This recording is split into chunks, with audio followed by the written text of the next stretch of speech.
우리가 오늘 오전 시간에 함께 하나님의 교회가 그 교회적인 사명을 수행해 나가기 위해서 항상 있어야 되고 또 가장 우선적으로 갖추어야 할 일은 언제든지 어떤 조직과 제도를 갖추기 전에 먼저는 성도가 이 그리스도의 사랑 안에서 서로 한 몸을 이루어 하나님을 찬미하는 대로 우리의 마음이 계속해서 모아져 있어야 한다 하는 점에 대해서 생각을 했었습니다.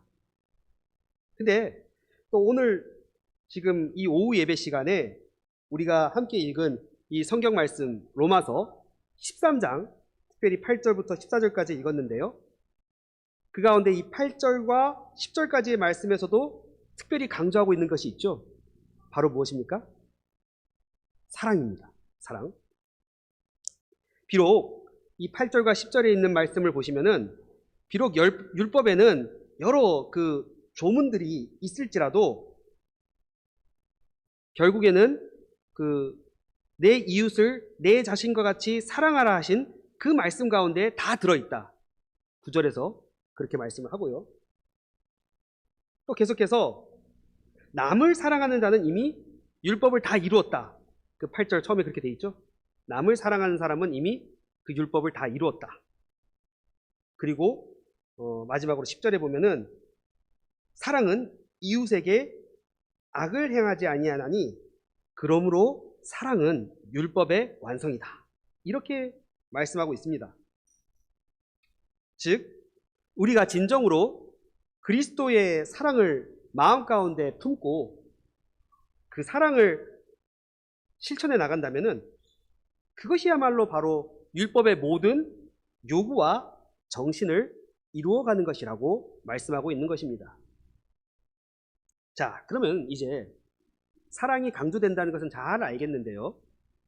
우리는 어떻게 그러면은 그리스도인으로서 이 사랑을 실천해 나갈 것이냐 하는 문제. 그 점에 대해서 좀 더 집중을 해서 생각해 보려고 합니다. 그 말이 이제 11절부터 14절까지가 나오는데요. 오늘은 그 가운데 11절과 12절 이 두 절에 집중을 해서 그리스도인의 그 사랑의 실천에 관해서 생각해 보도록 하겠습니다. 먼저 11절에 보시면은 또한 너희가 이 시기를 알거니와 자다가 깰 때가 벌써 되었으니 해서 여기 지금 자다가 깬다는 말이 나오고 있죠. 이 말씀을 의미를 생각하기에 앞서 먼저 우리가 원래 어떤 상태에 있었던 사람들인가 생각을 해보면은요. 사실 우리는 다 본래 어두움 가운데 영적으로 죽어있던 사람들입니다. 그렇죠? 허물과 죄로 죽었던 우리를 그리스도와 함께 다시 살리신 것입니다. 성부 하나님께서는 우리를 사랑하셨기 때문에 사랑하고 계시기로 우리가 영적으로 죽어있는 상태에 그냥 방치해 버려두시지 않고 우리의 마음 가운데 복음의 빛을 비추어서 우리로 하여금 다시 살게 해주셨습니다. 여러분들 그 고린도 후서에 잠깐 가보시면요. 고린도 후서 4장 6절을 한번 보시겠습니까?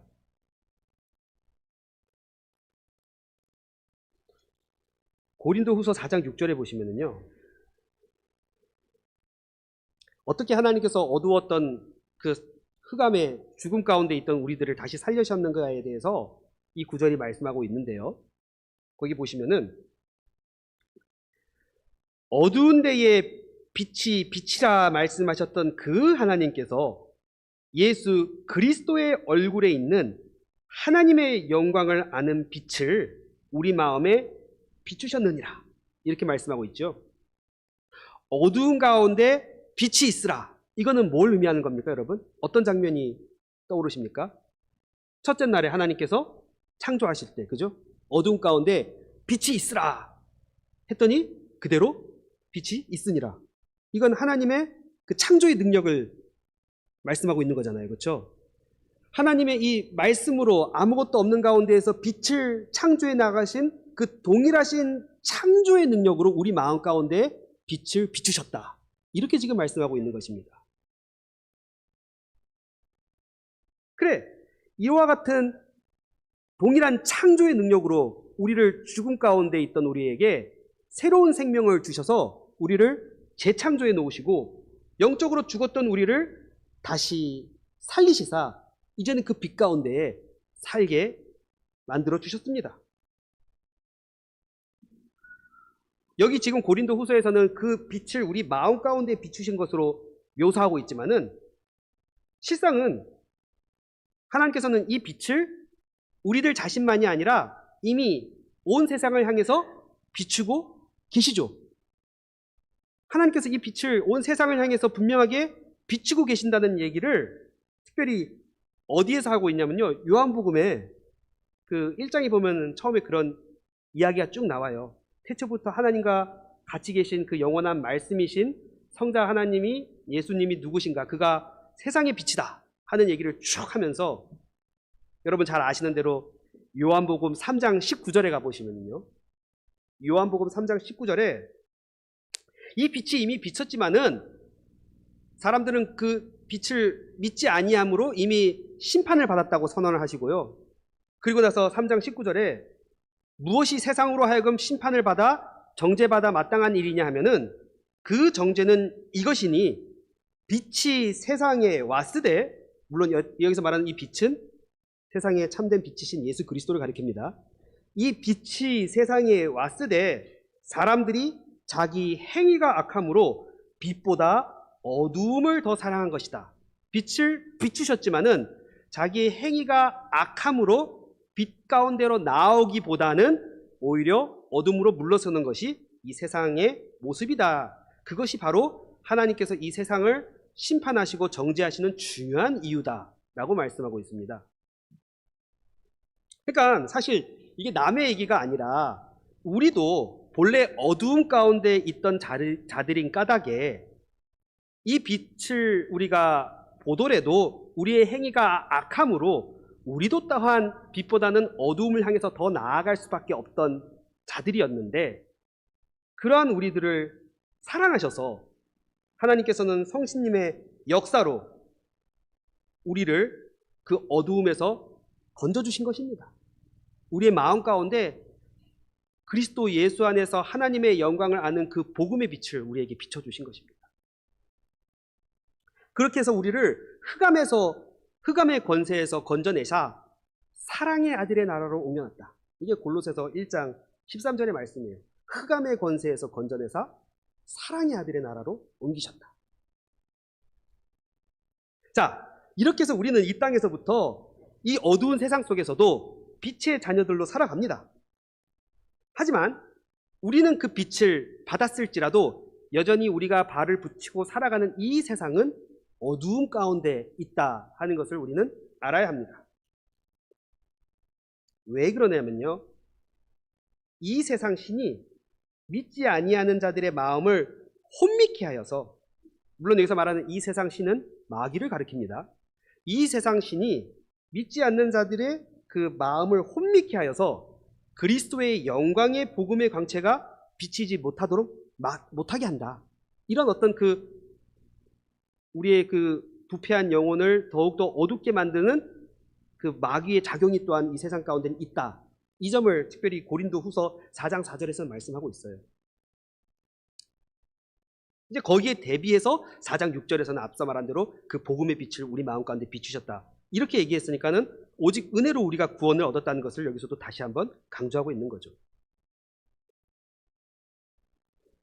자, 이와 같이 우리가 빛을 한번 받아서 그 영적으로 다시 살아났어도 우리가 속해 있는 이 세상은 여전히 어둡고, 또한 계속해서 이 세상 신은 믿지 않는 사람들의 마음을 혼미케 하므로 사실 우리가 이 땅을 살아가다 보면은요, 다시금 우리가 그런 영적으로 다시 죽는 일은 없습니다. 한번 살아난 이상에는.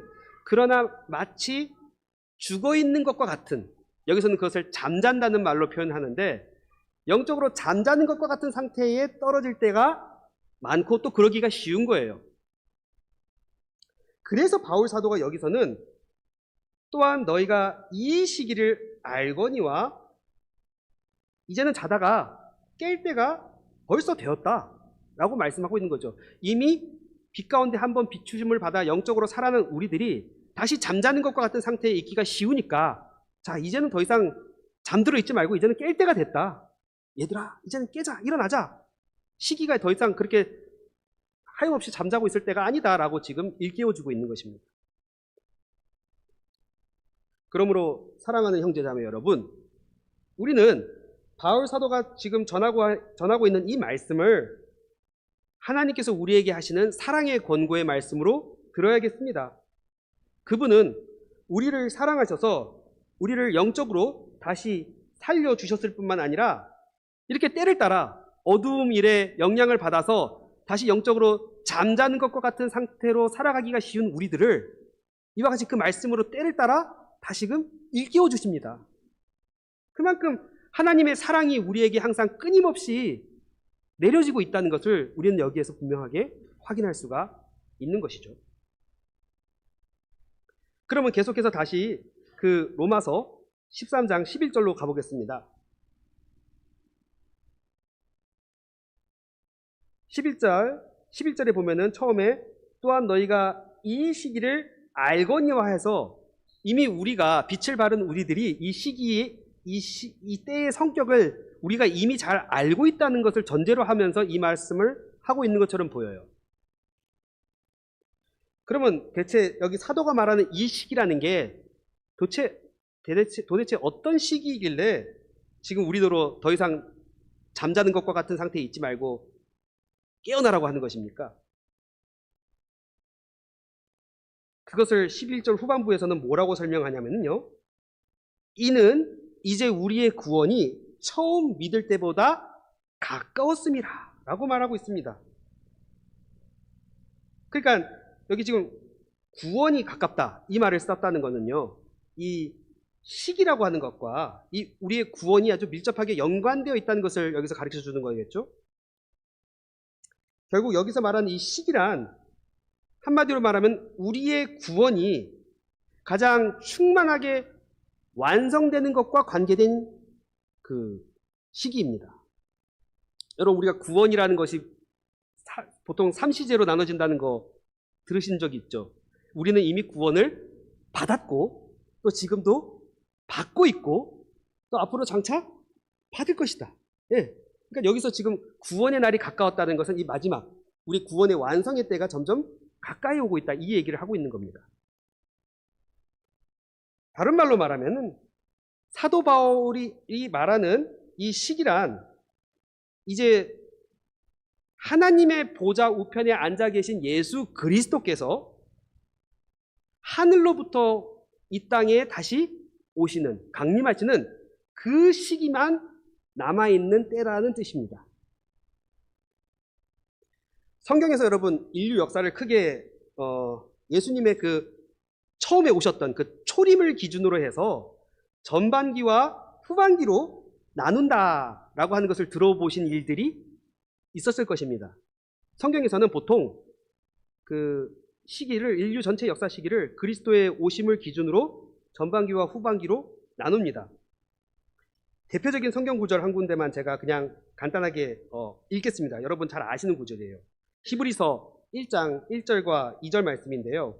옛적의 선지자들을 통하여 여러 부분과 여러 모양으로 우리 조상들에게 말씀하신 하나님이, 그 다음 뭐라 그러죠? 책 제목이기도 한데요. 성약출판사.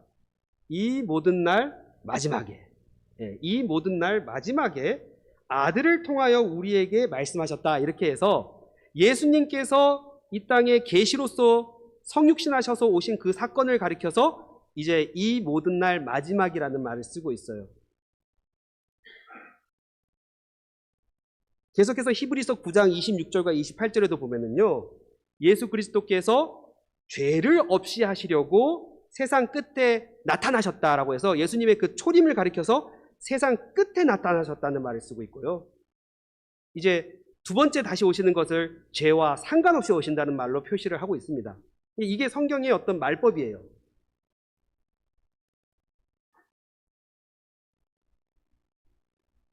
그러니까 이런 것들을 생각을 해보면은 지금 예수님께서는 이미 이 땅에 한번 오셨고요. 십자가에 달려 죽으시고 사흘 만에 부활하셨고요.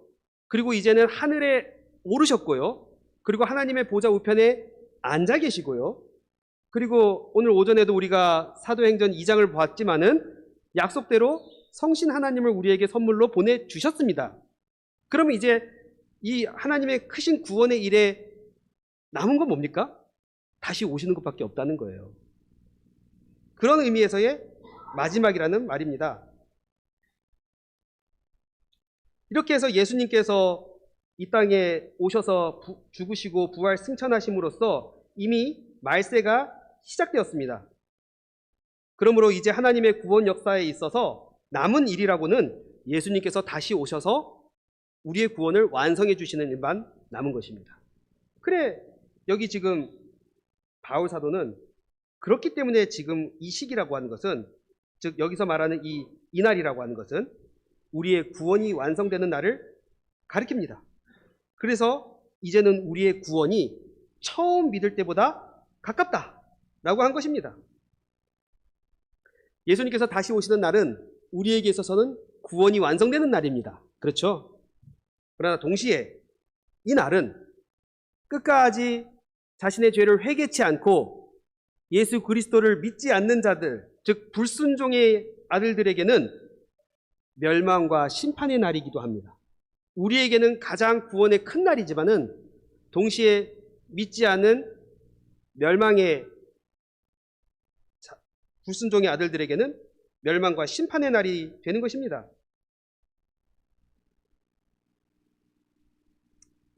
이것은 굉장히 중요한 구절이기 때문에 우리가 한번 같이 보도록 하죠. 데살로니가 후서 1장 7절부터 보시겠습니까? 데살로니가 후서 1장 7절을 보시겠습니다.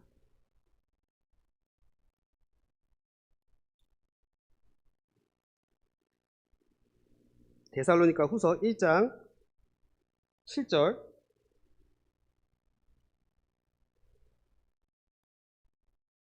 네, 제가 읽도록 하겠습니다. 7절부터 9절까지 낭독하겠습니다. 환난을 받는 너희에게는 우리와 함께 안식으로 갚으시는 것이 하나님의 공이시니 주 예수께서 자기의 능력의 천사들과 함께 하늘로부터 불꽃 가운데에 나타나실 때에, 예수님의 다시 오시는 모습을 이렇게 묘사하고 있죠. 처음 오실 때는 아무도 알아보지 못했어요. 천사들만 알고, 그죠? 들판에 자고 있던 목동들만 알았던 그 예수님의 말구에 나신 예수 그리스도의 모습과는 달리, 물론 후에 이제 동방 박사들이 또 알고 찾아오긴 했지만, 그러나 예수님 다시 오실 때는 아무도 모를 수가 없습니다. 그때는 자신의 능력으로 천사들과 함께 하늘로부터 불꽃 가운데 나타나시게 된답니다. 8절, 이렇게 해서 하나님을 모르는 자들과 우리 주 예수의 복음에 복종하지 않는 자, 이게 같은 뜻이죠. 하나님을 모르는 자들은 곧 예수 그리스도의 복음에 복종하지 않는 자들입니다. 그러한 자들에게 형벌을 내리시리니 이런 자들은 주의 얼굴과 그의 힘의 영광을 떠나 영원한 멸망의 형벌을 받으리라. 그러니까 우리에게 있어서 구원의 가장 큰 날은 동시에 믿지 않는 자들에게는 심판과 형벌의 날이 되는 거예요. 멸망과 심판의 날이 됩니다. 그러니까요, 지금 바울 사도가 여기서 강조하고 싶은 건 뭐냐면요, 비록 우리가 빛 가운데 살고 이 세상은 어둡고 계속해서 이 세상 신은 불순종의 아들들 가운데 역사해서 복음의 그 영화로운 강체가 비추지 못하도록 혼미케 하는 일이 있지만은, 그럴지라도 이 세상 역사는 그냥 아무런 목적이나 뜻도 없이 그냥 정처 없이 흘러만 가는 것이 아니라는 거예요. 그러면 예수 그리스도께서는 지금도 이 인류 역사와 이 세상을 계속해서 주관하시고 진행시켜 나가시는데, 어디에 목적지를, 종착지를 두고 나가냐면은 예수 그리스도께서 다시 오시는 그 날을 바라보면서 이 인류 역사를 운행해 나가고 계신다.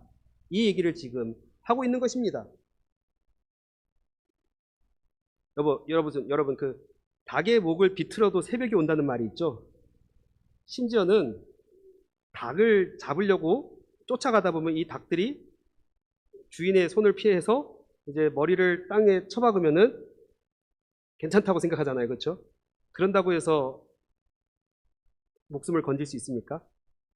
그날은 반드시 오고야 마는 겁니다. 아무리 그걸 외면하고 싶어도, 잊어버리고 싶어도 그날은 반드시 오고야 마는 것입니다. 그러니까 바울 사도는 이것을 알고 있는 너희들은 이 시기의 성격을 알거니와 항상 깨어 있어라, 이렇게 말씀하는 것이죠.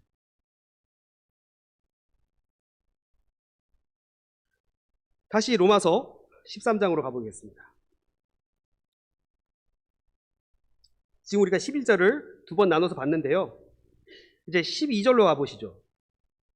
이번엔 같은 이야기를 이번에 이와 같은 말로 표시하고 있습니다. 밤이 깊고 낮이 가까웠다. 이제 이렇게 표시를 하고 있어요. 밤이 깊고 낮이 가까웠다.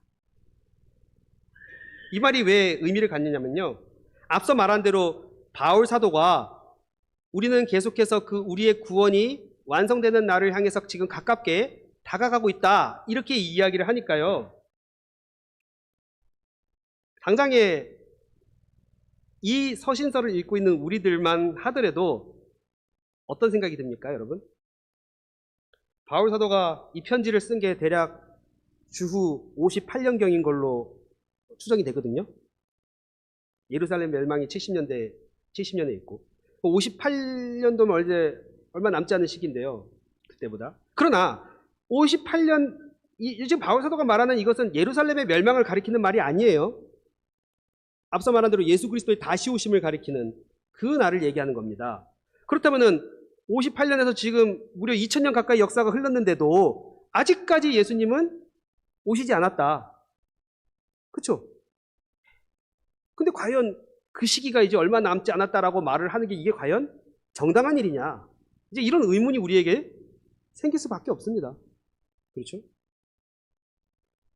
베드로 사도도 그걸 잘 알았던 것 같아요, 여러분. 베드로 사도도. 그래서 베드로 사도가 특별히 한 말이 있습니다. 베드로 후서 3장을 한번 보실까요? 베드로 후서 3장 3절부터 10절까지인데요. 조금 내용이 기니까 한번 교독을 하면 어떨까요? 제가 한 절 읽으면 여러분들이 다음 절 읽고 3절부터 보시겠습니다. 먼저 이것을 알지니 말세에 조롱하는 자들이 와서 자기의 정욕을 따라 행하며 조롱하여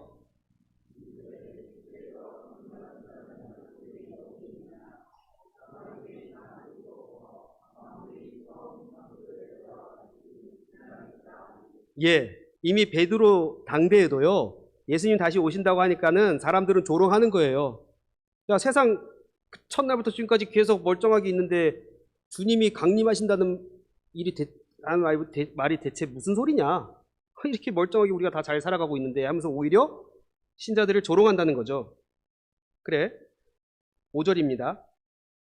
이렇게 말하는 사람들은요, 이는 하늘이 옛적부터 있는 것과 땅이 물에서 나와 물로 성립된 것도 하나님의 말씀으로 된 것을 그들이 일부러 잊으려 함이로다.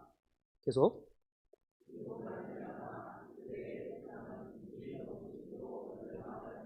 네, 이 홍수의 심판을 지금 가리키는 건 아닙니까? 그러죠? 7절에 이제 하늘과 땅은 그 동일한 말씀으로 불사르기 위하여 보호하신 바 되어 경건하지 아니한 사람들의 심판과 멸망의 날까지 보존하여 두신 것이니라.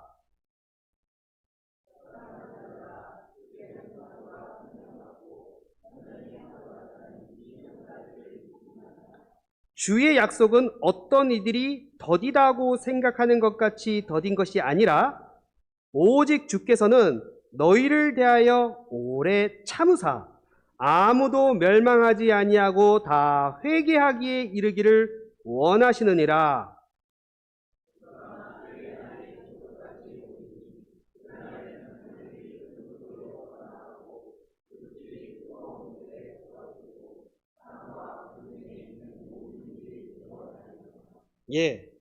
여러분 여기 특별히 8절에 보시면은 뭐라 그래요? 사랑하는 자들아, 주께서는 하루가 1000년 같고 천년이 하루 같다 한 이 한 가지를 잊지 말라.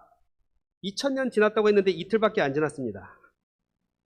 그만큼 우리가 생각하는 시간의 개념과 하나님께서 보시는 시간의 관점은 굉장히 다른 거죠.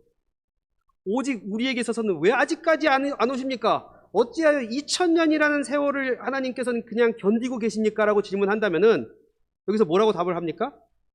아무도 멸망하지 않고, 그죠? 그래도 어떻게든 회개하여 그 구원의 은혜 가운데 들어오게 하시려고 하나님께서는 지금도 그 사랑으로, 긍휼로 그 은혜를 베풀고 계신다. 이렇게 말을 하는 거예요, 그죠? 그러니까는 도무지 2000년이라는 시간을 가지고 우리가 왈가왈부할 이유가 없습니다.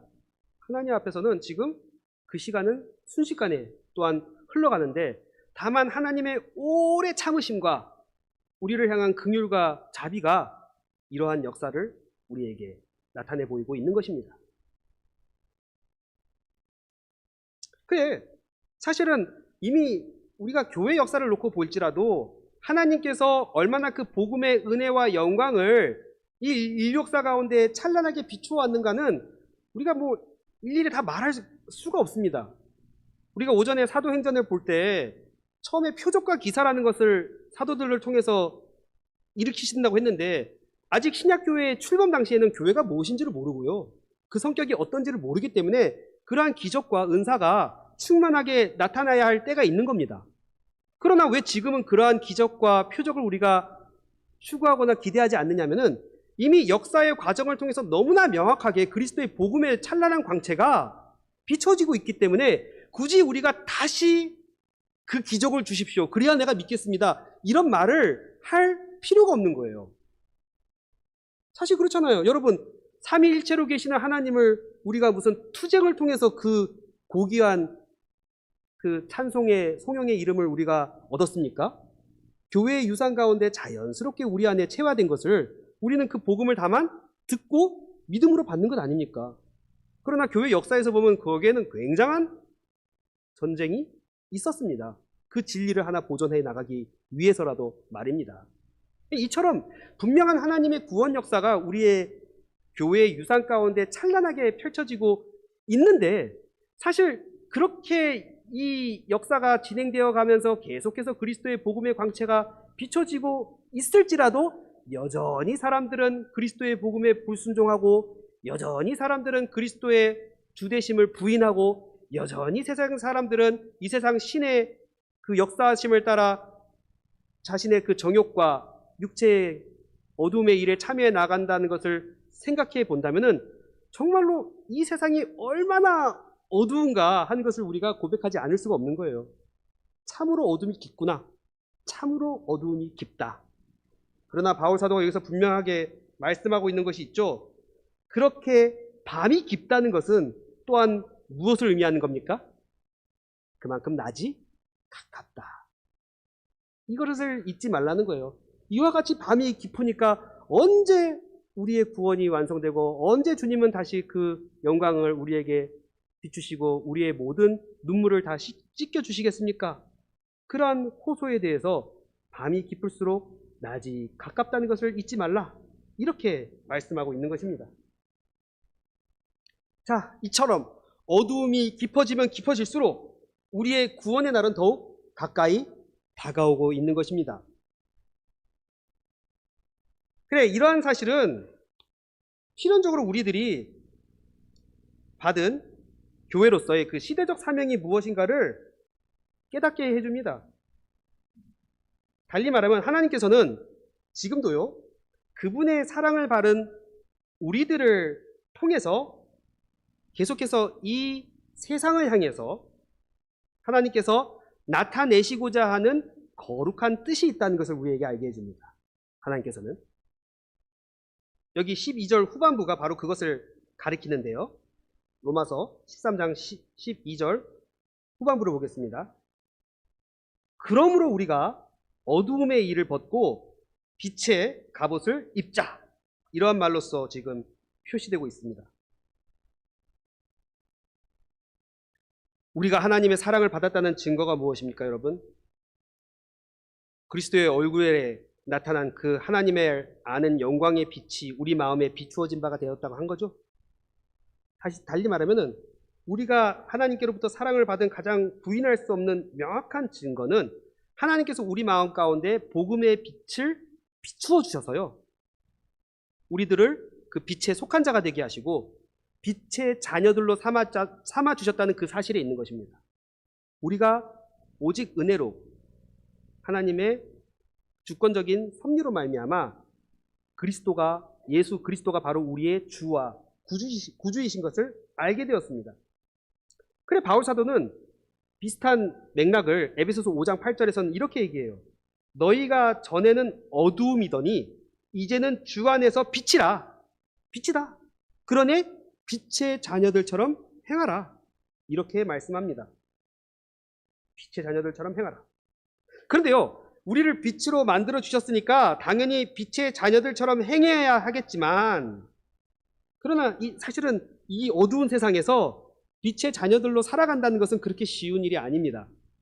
그렇죠? 그 일은 먼저는 우리를 둘러싸고 있는 이 어두움의 일을 벗어던지고요. 빛의 갑옷을 입지 않고서는 불가능합니다. 그 12절에서 그렇게 얘기하잖아요.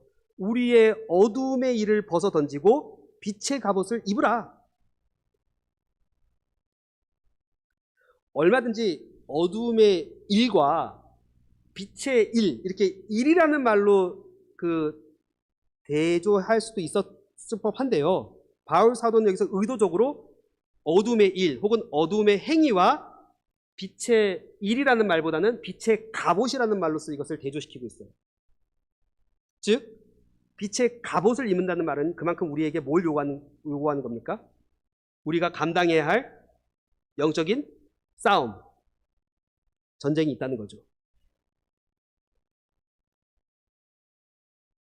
그렇습니다. 우리가 어둠의 일을 벗고 빛의 갑옷을 입는다는 것은 영적인 전쟁을 염두에 두고 하는 말입니다. 그것은 우리 안에 있는 이 어두움의 요소와 끊임없이 싸우는 것이지만 동시에 우리를 어두움 가운데로 끌고 가려고 하는 이 어두움의 세력을 향해서도 항상 경계 태세를 늦추지 않고 전투의 자세를 취하는 것을 의미합니다. 여러분들 중에 전쟁이 좋아서 전쟁에 참여하는 사람은 아무도 없을 것입니다. 그렇죠? 우리는 다 완전한 안식과 평화를 원합니다. 하지만 때로는 이 땅에서도요, 피할 수 없는 전쟁이라는 것이 있죠. 그죠? 거기에 항복을 하면 그냥 죽음과 멸망 가운데로 끌려갈 수밖에 없는 그러한 전쟁이라면 어떻게 해야 되겠습니까, 여러분? 목숨을 걸고 싸워야 되는 거죠. 그래, 하나님께서 우리를 사랑해 주셔서요, 빛의 자녀들로 만들어 주신 이상에는요, 우리는 그 빛의 갑옷을 입고 그 빛의 자녀들로서 살아감으로써만 우리에게 주신 그 사랑을 우리가 비로소 나타낼 수가 있습니다. 그것을 여기에서는 빛의 갑옷을 입는 것으로 표시한 것입니다. 그러니 우리가 이 어두운 세상에서 하나님의 사랑을 받은 자들로서 빛을 받은 사람들이라면은 빛의 갑옷을 입음으로써만 우리가 하나님께로부터 받은 그 사랑을 다시 나타낼 수가 있는 것입니다. 그리고 이것이야말로 그 앞에서 말한 로마서 13장 8절에서 말한 율법의 정신, 곧 참된 의미에서의 이웃 사랑을 실천하는 길입니다. 우리가 어두움의 일을 벗어버리고 빛의 갑옷을 입는 것만이 우리가 진정한 의미에서의 이웃 사랑을 실천하는 일이 된다는 말입니다. 어째서 이것이 참된 의미에서의 이웃 사랑의 실천이라는 말입니까? 그것은요, 이 어두운 세상 가운데에서 우리 각 사람이 빛의 갑옷으로 덧입고 있어야만 세상은요, 그러한 우리들을 통해서 정말로 이 세상에는 끝이 있구나, 심판의 날이 있구나. 그날은 믿지 않는 자들에게는 심판과 멸망의 날이지만은 동시에 우리에게는 구원이 완성되는 날이 아닙니까? 그런데 그것을 아무리 그리스도의 죽으심과 부활과 승천을 통해서 하나님께서는 그것을 온 세상에 밝히 비추어 보이셨지만은 그것만 가지고는 이들이 도무지 깨닫지 못하고 알려고 하지도 않고 계속해서 그리스도의 복음을 부인하고 그 세상 신의 영향을 받아서 미혹되어 나아갈 때에 바로 이 땅에 빛을 받고 그 빛의 갑옷으로 무장한 우리들이 그 빛의 자녀들로 살아가는 것을 통해서 또한 이들은 이 세상 끝에 심판이 있고 그러면 어디에 참된 구원과 소망이 있는가 하는 것을 비로소 우리를 통해서 알게 되는 것입니다. 그러니 세상이 멸망할 것을 알지 못하고 장차 하나님께서 심판하리라는 것을 알지 못하는 이들에게 계속해서 그들과 사이좋게 지나고 그들의 삶을 지지해주고 그들의 행복을 진작시켜주는 그것이 과연 진정한 의미에서의 이웃사랑이겠습니까? 아니면 그들에게 심판이 있고 하나님의 심판대 앞에서는 우리 각 사람이 각자 자신의 행위를 직고하게 될 것이라는 것을 이야기하고 예수 그리스도로 옷 입고 그 공효를 입지 않는 자들에게는 영원한 실판과 멸망이 있다는 것을 가르쳐 주는 것이야말로 그래서 그 죽음 가운데에서 벗어나 하나님께서 예비해 주시는 참된 생명과 죄의 용서함의 은혜 가운데로 들어올 수 있도록 우리가 그 빛을 나타내는 것이야말로 이웃사랑의 실천이라고 하겠습니까? 어떤 것이겠습니까? 단연코 후자입니다. 그렇죠? 죽어가는 인생들을 향해서 참된 심판과 구원이 바로 여기에 있다 하는 것을 알려주시는 것이 하나님께서 우리에게 사랑을 베풀어 주시고 우리를 빛의 자녀로 만들어 주신 큰 이유입니다. 그래, 신앙이란 단순히 우리들 자신이 하나님과 개인적인 관계를 맺고 하나님 안에서 개인적으로 위로와 안식을 누리는 것만이 전부가 아닙니다. 물론 그러한 측면이 분명히 있습니다. 하지만 하나님께서는 우리에게 그와 같은 사랑을 값없이 베풀어 주시는 데에는 분명한 이유가 있고 목적이 있습니다. 그것은 아까 이미 13장 8절에서 말한 대로 피차 사랑의 빛 외에는 아무에게도 아무 빛도 지지 말라고 하신 말씀과 연결되어 있습니다. 하나님께서 우리에게 끊임없이 그와 같은 사랑을 공급해 주고 있으므로 그 사랑을 바르게 드러내라는 것입니다. 물론 우리가 이 사랑을 조건부적으로 받은 사람들이 아닙니다. 우리가 이 사랑을 나타내지 않는다고 해서 우리의 구원이 취소된다든지 하나님의 사랑에서 우리가 끊어지는 일은 결코 없어요. 로마서 8장 마지막에도 그 얘기하지 않습니까? 그렇죠? 환난이나 적신이나 뭐 장래나 미래나 천세나 어떤 피조물이라도 그리스도 예수 안에 있는 그 하나님의 사랑에서 우리를 끊을 수 없다. 이걸 분명히 선언하고 있습니다. 그런데요, 그렇다고 해서 우리가 이 사랑을 받은 그 사랑을 하나님이 원하시는 방식대로 우리가 나타내지 않고 산다면요, 결국 그만큼 우리는 이 가장 중요한 시기들을 그냥 그 은혜들을 어떤 면에서는 그냥 낭비하고 살아가는 것과 같고요. 또 어떤 의미에서는 이 어두운 세상에서 우리의 이웃들을 향해 우리가 진정한 의미에서의 사랑을 실천할 수 있는 기회를 스스로 포기하는 것과 같습니다. 그렇죠?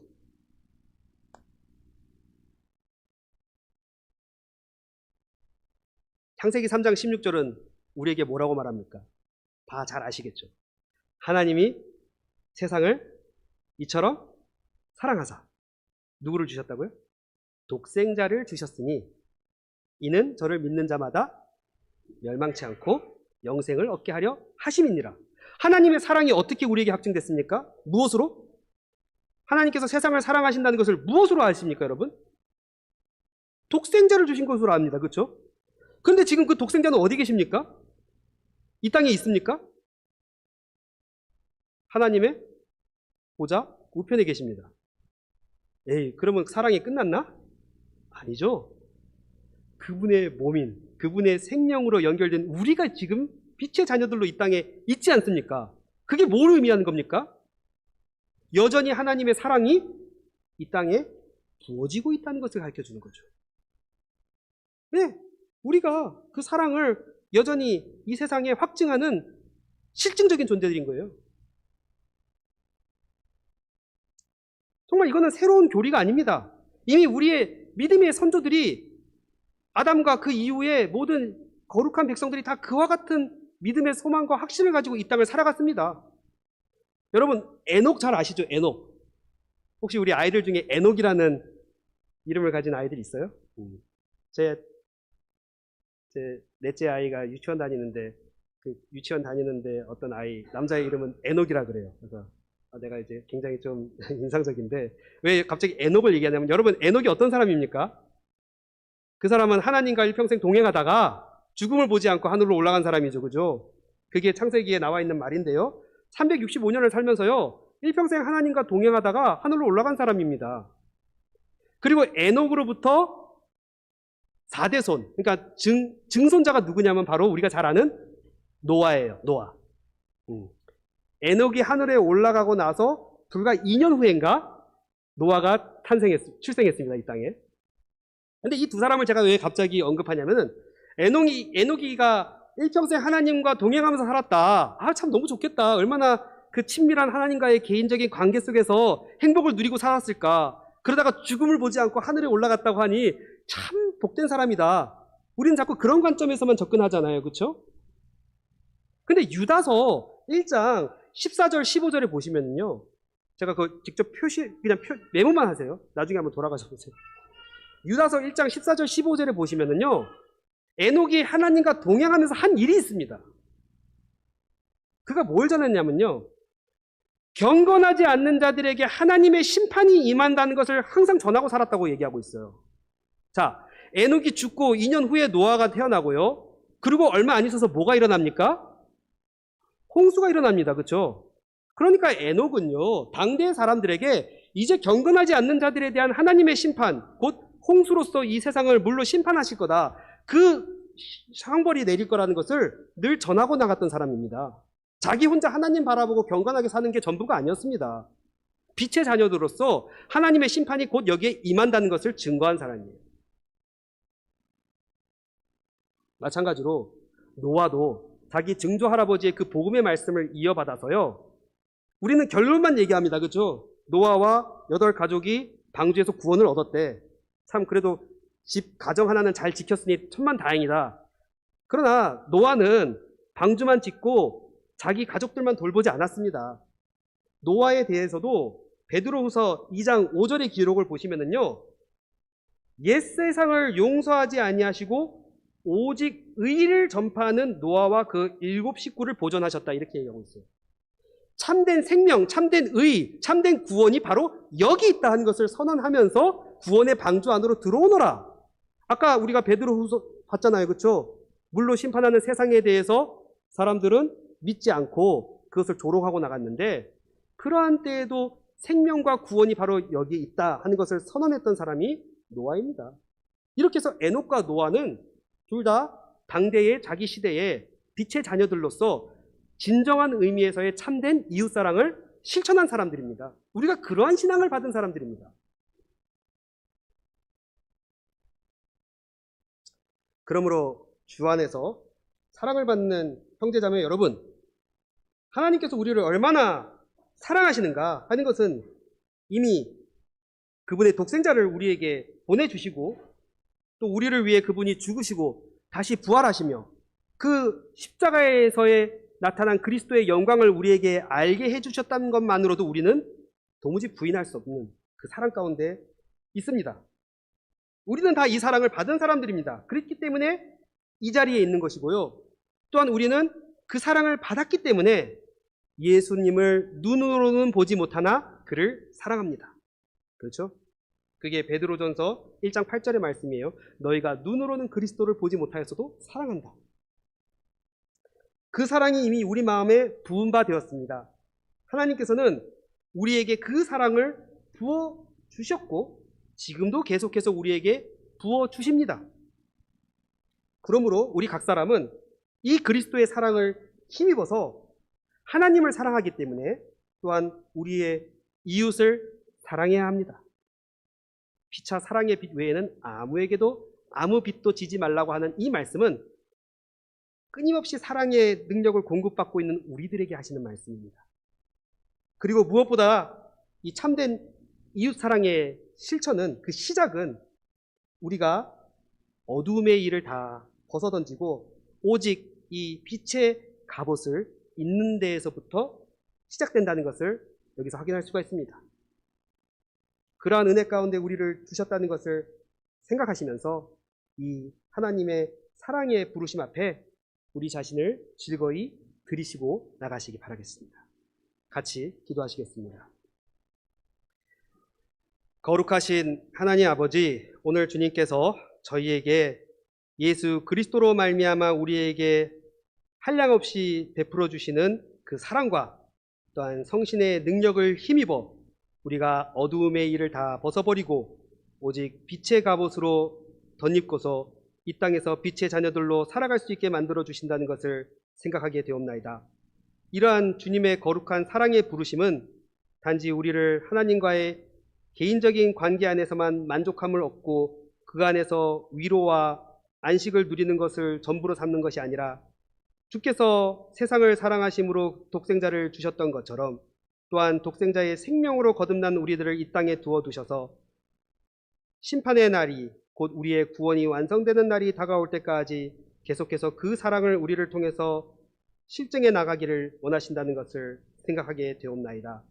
그러한 사랑의 부르심 가운데 우리를 두어두셨다는 것을 믿고 이제 우리 각 사람도 우리의 모든 어둠의 일을 다 벗어버리고 오직 성신의 능력을 힘입어 새 사람으로 이 빛의 갑옷을 입으며 하나님을 사랑하며 또한 이웃을 사랑하기에 이 신령한 영적인 전투에 우리들 자신을 각자 그 은혜의 부르심에 참여하면서 이 믿음의 신령한 싸움을 감당해 나아갈 수 있게 하여 주시옵소서. 주님의 사랑으로 저희들의 몸과 마음을 온전히 붙들어 주시고 우리가 그리스도 안에서 하나님의 영원한 사랑의 대상으로 택함을 받았다는 사실을 잊지 말게 하시고 그 사랑과 능력을 힘입어 저희들이 함께 주님의 영광의 빛을 그 십자가에 나타난 복음의 능력을 우리의 삶 가운데에서 나타내므로 우리의 이웃을 향해서 참된 이웃 사랑을 실천할 수 있게 하여 주옵소서. 우리 구주 예수 그리스도 이름으로 기도하옵나이다.